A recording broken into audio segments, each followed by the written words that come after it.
If you are getting an error code or you've become aware of the maintenance box capacity being low on your printer, or you're just doing routine maintenance on your Epson EcoTank 4950, then stay tuned. You won't want to miss this video. Hey, what is going on? The printer guy here. And the first thing you'll want to do is you'll want to go to your printer's display, click on maintenance, and from the maintenance tab, you actually will be able to check the remaining capacity of your maintenance box. This is just to ensure that you actually are having an issue. And even if it's at the halfway mark and you're having some trouble with your printing or you're getting some code, it's a good idea to swap it out as often as possible. Now, the replacement maintenance box we're going to be using is a Best Printers product. This is the Best Printers YouTube channel, and so we provide a very high quality maintenance box that is affordable, linked down in the description below. So all we're doing is accessing the back left corner of the Epson EcoTank printer.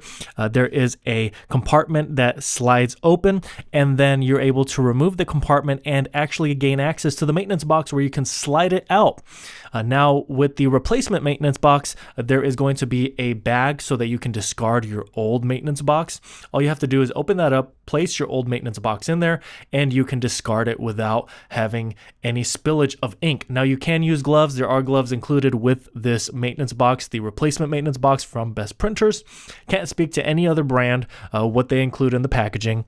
So you take your new maintenance box as it's facing you. Now, this maintenance box, I would subscribe on Amazon for this maintenance box so that you can get it every 6 months. It also will just be a reminder because it's really just good to keep this swapped out. It will really just save your print head from getting clogged in the long run.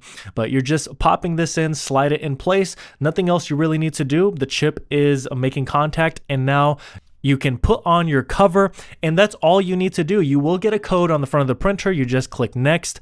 It just is ensuring that you installed a new maintenance box. You click how to, done. You can click done, and it will process the new maintenance box. Now, if you need to reset the waste ink counter, that's a whole nother video, but if you're not getting a code for it, there's really no need to do that. So I really hope this video was helpful. If it was, please make sure to like. Any questions at all, comment below. And if you want more content like this, please make sure to subscribe. And remember the product links down in the description below. Thanks so much for watching, and until next time.